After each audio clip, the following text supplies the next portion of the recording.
Perkenalkan, nama saya Putunia Kalisa Santoso. Saya merupakan dosen tetap di Fakultas Kedokteran dan Ilmu Kesehatan Universitas Warmadewa.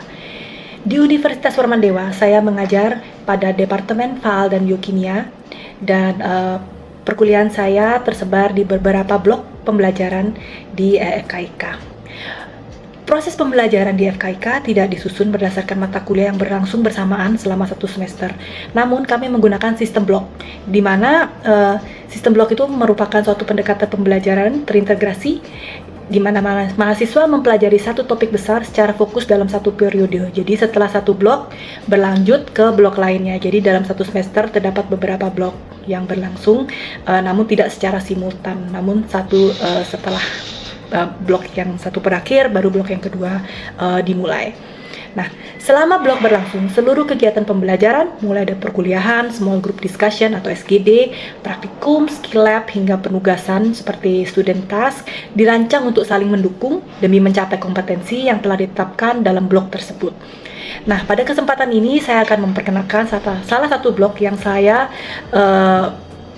dipercaya untuk menjadi sekre di blok tersebut, yaitu blok THBM atau blok 1.2. Jadi blok THBM itu merupakan singkatan dari blok The Human Body and Metabolism. Jadi blok ini merupakan blok kedua yang ditempuh oleh mahasiswa pada saat mereka di semester 1. Nah, setelah mereka menyelesaikan blok 1.1 General Study, mereka lanjut ke blok 1.2 THBM. Sebagai tim pengampu blok, sebagai sekre, saya mengambil bagian dalam merencanakan, mengkoordinasikan, melaksanakan, sekaligus melakukan evaluasi terhadap seluruh rangkaian pembelajaran di dalam blok ini. Nah, berikut adalah contoh RPP serta silabus untuk blok ini yang menggambarkan capaian-capaian yang harus dicapai oleh mahasiswa di blok ini sebagai dasar untuk melanjutkan di blok-blok selanjutnya seperti blok 1.3 atau 1.4 dan selanjutnya. Berikut merupakan contoh RPP peninjauan dan silabus blok 1.2 yang kami miliki untuk tahun lalu.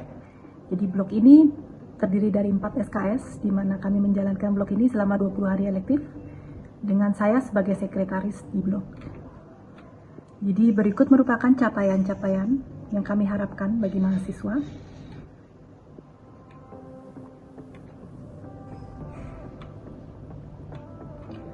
Berikut merupakan aktivitas pembelajaran. Blok ini terdiri dari 2 modul. Modul pertama berjudul Human Cell Biology and Biochemistry dengan 3 learning unit, yakni 3 SKS. Dan modul kedua yang mencakup mengenai metabolisme dengan 1 SKS. Berikut merupakan kuliah interaktif yang kami sampaikan kepada mahasiswa pada saat pelaksanaan blok. Jadi 1 SKS terdiri dari 5 pertemuan perkuliahan. Berikut merupakan student task atau project yang kami berikan bagi mahasiswa.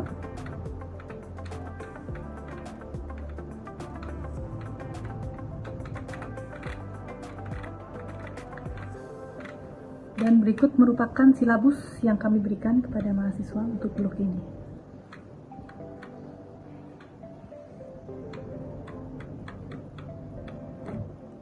Persiapan blok selalu kami lakukan jauh sebelum pembelajaran dimulai. Kami mengadakan beberapa rapat koordinasi yang melibatkan MEU, tim asesmen, anggota tim blok dari berbagai departemen, semua dosen pengampu, seluruh tutor, serta seluruh instruktur. Rapat pertama biasanya diawali dengan mengevaluasi pelaksanaan blok pada tahun sebelumnya. Jadi di akhir blok biasanya kami mengadakan evaluasi di mana kami meminta pendapat dan saran dari baik tutor, dosen pengampu kuliah, dosen pengampu praktikum, dan juga yang terpenting dari mahasiswa, di mana kami ingin mendapatkan feedback dari mereka mengenai apa yang dapat kami tingkatkan di blok ini di tahun depan. Selanjutnya kami mengadakan rapat bersama seluruh tim blok untuk membahas hasil evaluasi dari rapat pertama. Jadi tahap ini kami melakukan penyempurnaan, skenario pemicu, penyesuaian metode penilaian student task, revisi kegiatan praktikum, serta memastikan bahwa seluruh perangkat pembelajaran telah siap sebelum blok dimulai. Terakhir, kami juga melaksanakan rapat penyamaan persepsi bagi seluruh dosen pengampu bagi seluruh tutor dan seluruh instruktur. Hal ini sangatlah penting dilakukan karena beberapa penilaian dilakukan oleh beberapa tutor yang berbeda. Sehingga harus dipastikan bahwa seluruh pengajar dan seluruh tutor memiliki pemahaman yang sama mengenai capaian-capaian serta tujuan pembelajaran di blok-blok ini. Serta metode pengajaran, silabus, apa yang terisi dalam silabus maupun sistem penilaian, sehingga seluruh mahasiswa memperoleh pengalaman belajar serta aspek penilaian yang konsisten. Jadi tidak berbeda antara satu tutor dan tutor lainnya. Dalam pelaksanaannya, pembelajaran di blok THBM ini menggunakan berbagai metode. Pertama, mahasiswa mengikuti perkuliahan umum untuk memperoleh konsep dasar. Kemudian, mahasiswa memperdalam materi melalui small group discussion atau SGD, di mana mahasiswa merumuskan learning objective serta membagikan hasil pembelajaran mereka yang didasarkan dari learning objective tersebut. Selain itu, mereka juga mengerjakan student task. Jadi kami memberikan beberapa project yang sesuai dengan topik-topik yang ada pada kuliah. Lalu kami juga memberikan mereka praktikum secara hands-on, sehingga mereka tidak hanya belajar mengenai teori, namun mereka juga dapat belajar hands-on, jadi prakteknya juga mereka mendapatkan ilmu praktek. Lalu terakhir kami juga memberikan mereka pengajaran dalam skill, ya. Jadi apa yang kami ajarkan dalam skill itu merupakan praktek-praktek pemeriksaan-pemeriksaan yang akan mereka lakukan pada saat mereka memasuki dunia medis nanti. Sistem penilaian dalam blok ini juga dirancang secara menyeluruh agar dapat menggambarkan kompetensi siswa dari berbagai aspek. Penguasaan materi kuliah dievaluasi melalui mini test dan ujian blok. Sedangkan kegiatan SGD atau Small Group Discussion, para tutor menilai keaktifan mahasiswa, kemampuan berpikir kritis, serta hasil belajar mandiri mereka. Pemahaman konsep juga dinilai melalui pembuatan student task, di mana kami, para tutor, melihat bagaimana mereka memahami topik-topik yang sudah kami berikan, serta bagaimana cara mereka menyampaikan topik-topik tersebut melalui presentasi. Sedangkan keterampilan laboratorium praktikum kami evaluasi melalui ujian praktikum dan pembuatan laporan praktikum. Untuk skill lab di blok ini, penilaian kami fokuskan pada kemampuan mahasiswa untuk melakukan tanda-tanda vital dasar pada pasien, seperti pengambilan tekanan darah, serta pengambilan temperatur tubuh. Sebagai tim blok, saya meyakini bahwa proses pembelajaran tidak berhenti setelah kegiatan belajar selesai. Oleh karena itu, setiap akhir blok, kami selalu melakukan evaluasi bersama dosen, tutor, dan mahasiswa. Masukan-masukan yang kami peroleh menjadi bahan refleksi dan dasar dari revisi yang akan kami lakukan di tahun depan pada saat perencanaan blok ini kembali. Jadi pada saat rapat pertama kami akan membahas masukan-masukan tersebut dan apakah dapat kami implementasi untuk pengembangan blok. Untuk mendukung seluruh proses pembelajaran tersebut, setiap blok juga memiliki Learning Management System atau LMS. Melalui LMS, mahasiswa dan dosen dapat mengakses berbagai informasi penting seperti rencana pembelajaran blok, jadwal kegiatan, materi keperkuliahan, pengumpulan tugas, hingga berbagai pengumuman-pengumuman akademik. Kehadiran LMS membuat proses pembelajaran menjadi lebih terstruktur, mudah diakses, dan terdokumentasi dengan baik. Berikut adalah tampilan LMS untuk blok 1.2 THBM. Berikut merupakan LMS yang kami miliki untuk blok 1.2 HCBM di tahun lalu. Dalam LMS, kami membuat komunikasi antara dosen dan mahasiswa jauh lebih mudah, di mana kami menempatkan seluruh dokumen-dokumen yang dibutuhkan seperti buku blok, jadwal blok, dan juga absensi ke dalam satu website yang dapat diakses oleh setiap mahasiswa. Selain itu, kami juga mengupload seluruh PPT perkuliahan agar mahasiswa dapat mengaksesnya sebelum perkuliahan dimulai, sehingga mereka dapat mencari bahan-bahan untuk mendukung mereka dalam mengerti perkuliahan yang akan diberikan.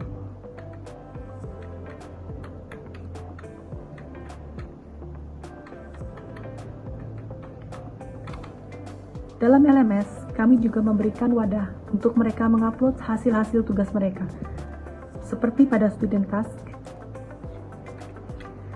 Setiap SKD dan setiap mahasiswa mengupload hasil proyek mereka masing-masing.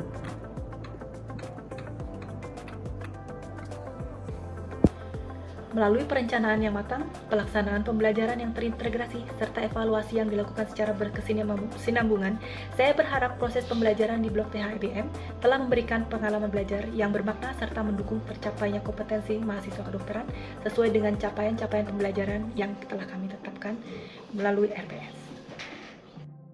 Dalam metode pembelajaran, saya percaya bahwa pembelajaran tidak harus membosankan. Pembelajaran yang menyenangkan dapat membuat mahasiswa lebih mudah untuk mengingat serta mempelajari teori-teori.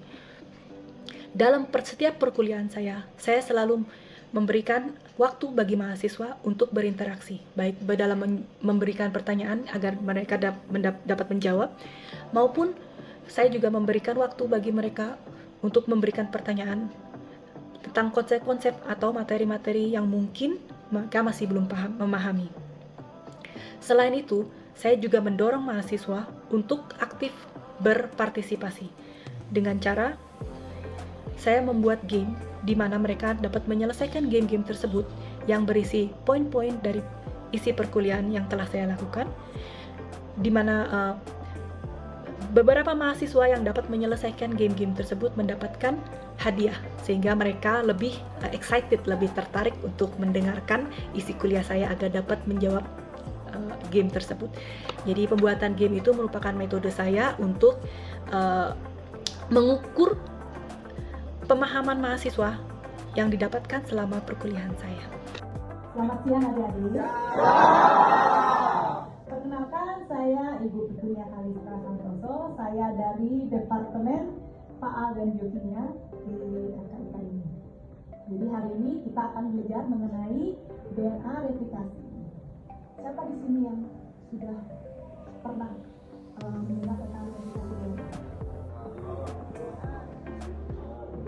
Apa sih fungsinya replikasi DNA?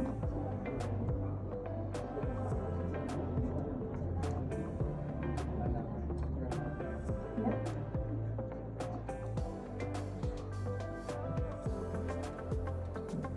Jadi perkenalkan nama saya jadi apa sih sebenarnya replikasi DNA? Replikasi DNA itu kan seperti yang kita tahu adalah proses mereplikat dari materi genetik dari satu sel maupun yang lainnya. Jadi gunanya ya untuk memperbanyak dari materi genetik tersebut. Nah. Ya, betul. Jadi salah satu kunci dari sel kita adalah memperbanyak diri ya.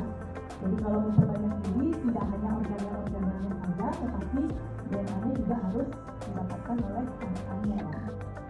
Nah, ini adalah tujuan pembelajaran di kuliah pada hari ini. Jadi pertama kita akan belajar mengenai fungsi dari DNA replikasi yang telah disampaikan oleh adik tadi. Jadi betul itu salah satu fungsinya. Lalu kedua, prosesnya. Bagaimana sih DNA itu terreplikasi di sel? Lalu yang ketiga, kita juga akan belajar mengenai DNA replikasi model. Jadi modelnya, jadi sebelum zaman dulu ya kan nggak ada mikroskop ya, jadi nggak ada teknologi, jadi mereka hanya membayangkan bagaimana sih penurunan genetik penurunan sifat dari orang tua ke anak. Jadi kenapa bisa tercampur? Kadang-kadang kita kan campuran dari bapak dan ibu kita ya, kadang maksudnya dari bapak, maksudnya dari ibu ya, kulitnya ikut bapak gitu. Jadi replikasinya bagaimana sih? Kenapa kita bisa mendapatkan gambaran dari bapak dan ibu? Lalu yang ketiga, DNA itu pasti ada kerusakan ya. Bagaimana cara kita memperbaiki kerusakannya? Ini ada dalam konteksnya. Lalu ini adalah struktur DNA. Jadi DNA itu baguskan dan merupakan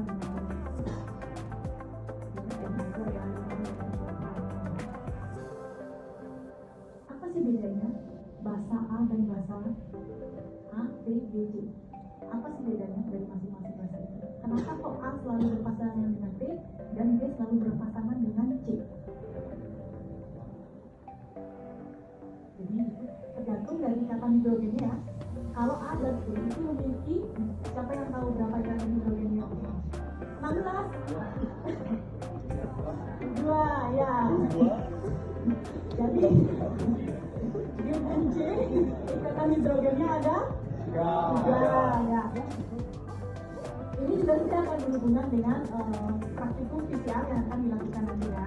Jadi ini akan menjadi pemilihan dasar dari pemilihan primer.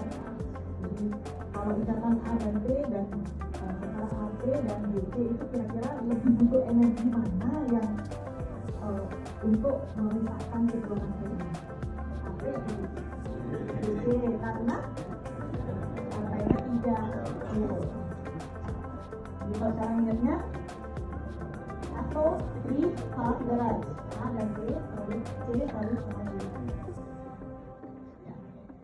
Ada pernah mendengar antara DNA dan RNA? Ya. Jadi DNA itu adalah kodenya.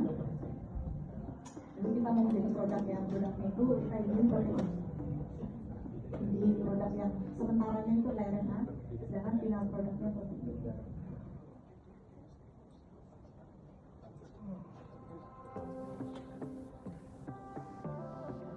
Nah, ini adalah perbedaan struktur DNA dan RNA ya. Jadi ingat DNA itu double strand. Lalu RNA selalu single ya, selalu jomblo. Dari bahasanya, dari backbone-nya, perbedaan DNA dan RNA ada di A dan OH ini. Kalau terlihat di sini ya, ada gulanya. Kalau DNA deoxyribose jadi DNA, dia hanya H. Sedangkan kalau RNA dan OH ini dia ribose, dan untuk bahasanya DNA ada tiny, RNA ada UNC. Jadi kalau seandainya ada mendapatkan sequence materi genetik yang isinya A, U, A, G, C, RNA atau DNA? RNA, apa tahu? Oke. Ini adalah fungsi dari replikasi DNA untuk mendapatkan kopi yang sama, exact copy of cells. Ini komponen-komponennya.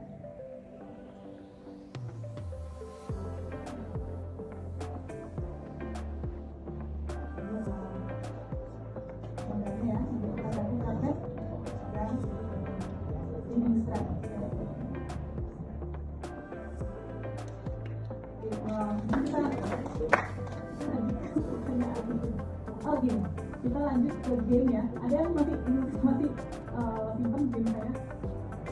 Ada ya? Oke, saya kirim ke siapa ya? Kopinya siapa? Nah, oke.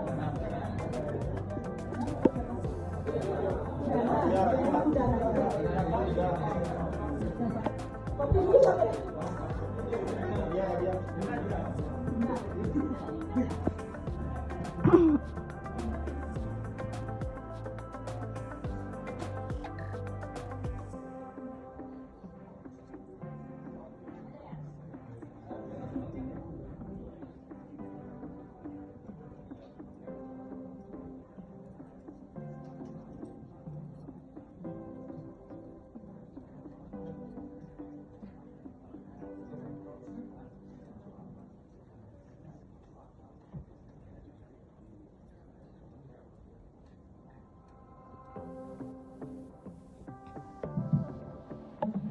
Ini adalah referensi yang saya gunakan untuk kuliah saya di kali ini. Jadi kalau ada yang masih bingung, bisa mencari sumber-sumber ini dan belajar dari sini untuk pembelajaran nanti. Ya. Terima kasih. Sebelum kita bubar, saya memiliki satu game ya. Jadi nanti siapapun yang tidak sekarang yang menyelesaikan ini, saya akan berikan.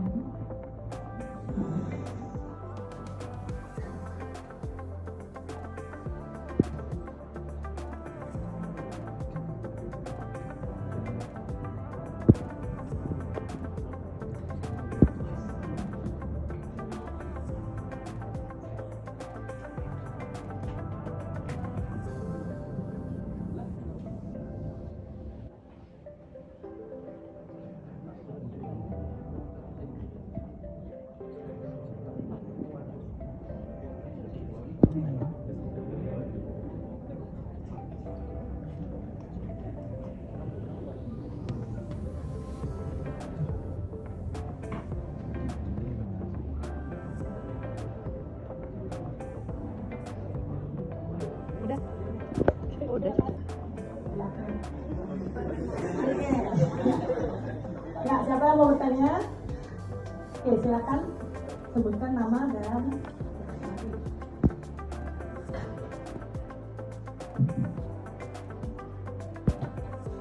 Selamat pagi, dokter.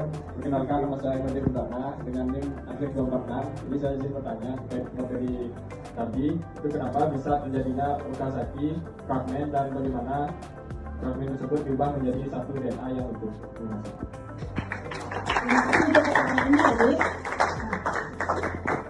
Kalau kita mengulang tadi,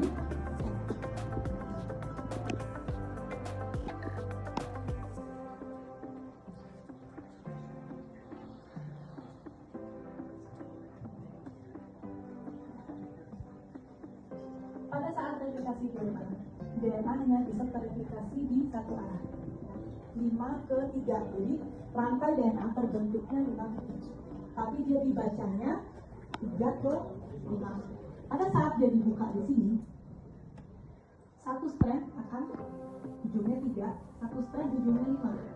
Karena DNA hanya bisa diperpanjang dari 5 ke 3. Kalau yang terbukanya 3, dia bisa nempel di sini, lalu dia akan continuous terus ya. Karena terus terbuka kan, dengan prosesnya terus terbuka.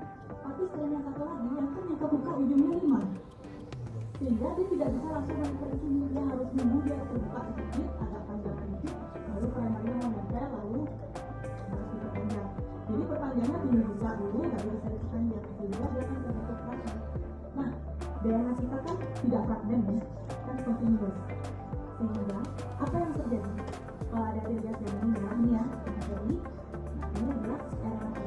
Jadi primer, jadi dia ada RNA. Jadi dia nempel dulu, baru DNA polimerase bisa datang dan memperpanjang RNA. Nah, lalu ada namanya DNA. Jadi enzim akan ada enzim yang datang melepaskan primer ini. Jadi dia akan bolong, baru datang lagi satu enzim yang namanya DNA ligase. Nah, ligase itu yang akan melihat loh, kok ada bolong di sini, kok jadi fragmen, ada bolong. Jadi dia akan datang, lalu dia akan menambahkan dan menyambung potongan-potongan DNA yang masih utuh, sehingga akan menjadi satu DNA yang utuh. Sampai sini bisa dimengerti?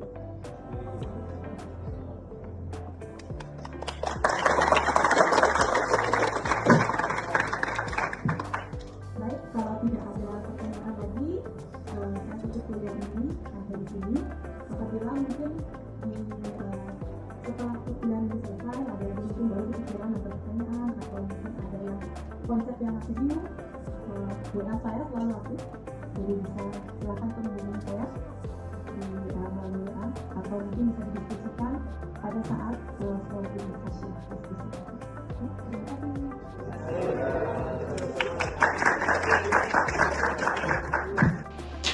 Oke, selamat pagi adik-adik. Pagi, Bu. Jadi, saya Ibu Kalista. Saya dari Departemen Biokimia. Saya akan menjadi tutor adik-adik di blok ini. Bu, maaf saya izin pakai masker soalnya lagi enak badan. Oke.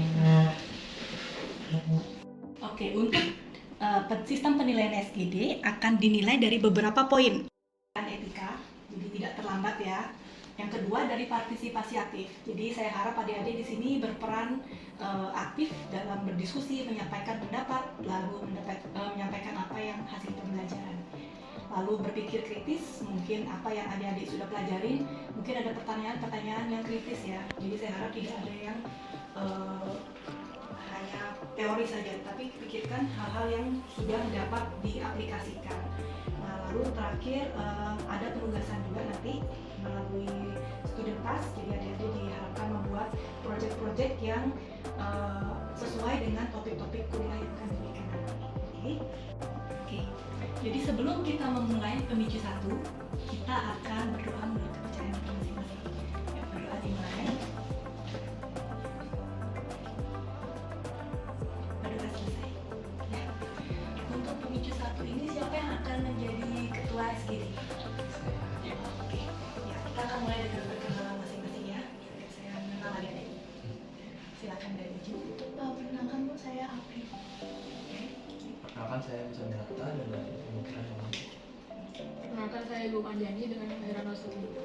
Baik, perkenalkan Ibu, saya Mahen dengan yang akhiran 098. Baik, Bu, perkenalkan nama saya Tegar Wijaya dan akhiran 032. Kenapa Ibu, nama saya Putri Dataran Putri dengan nomor akhiran 099. Silakan. Baik, jadi pada hari ini kita akan melaksanakan kegiatan pemicu yang membahas mengenai dari replikasi DNA. Tapi sebelum itu, alangkah baiknya kita berdoa terlebih dahulu. Berdoa dipersilakan. Doa dapat diakhiri. Baik, sebelum kita memulai ke tahap diskusi untuk menjelaskan mengenai dari replikasi DNA, apakah dari teman-teman ada pertanyaan terkait dengan materi tersebut? Mungkin dari beberapa kuliah yang sudah diberikan, mungkin bisa disampaikan pada sisi ini. Baik, saya saya ingin mengetahui apa sih dasar etik dalam penggunaan DNA jika semuanya seperti itu Baik. Mungkin dari teman-teman apakah ada yang ingin menjawab mengenai dari pertanyaan yang ditanyakan oleh Sabi?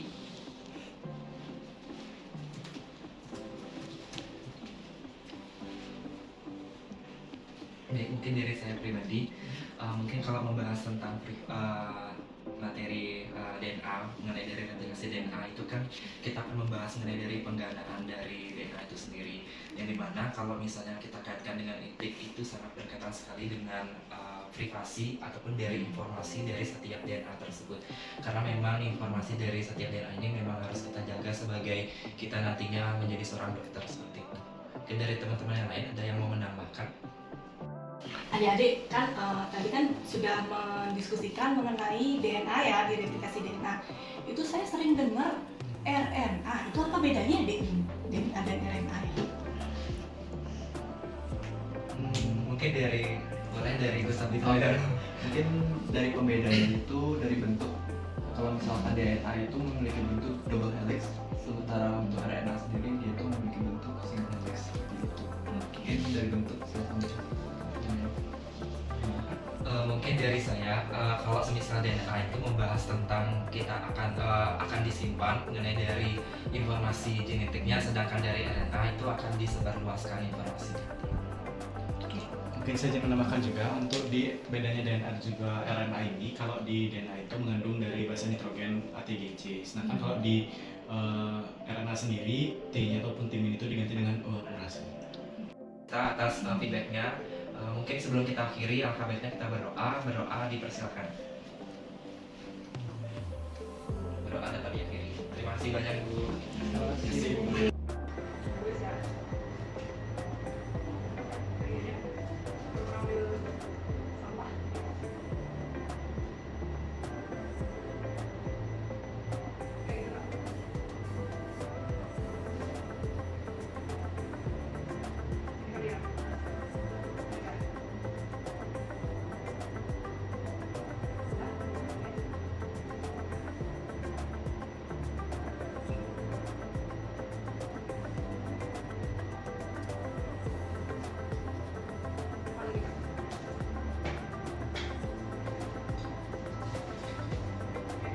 Jangan lupa ya untuk sampahnya disterilisasi dulu, lalu dibuangi sampah yang infeksius ya.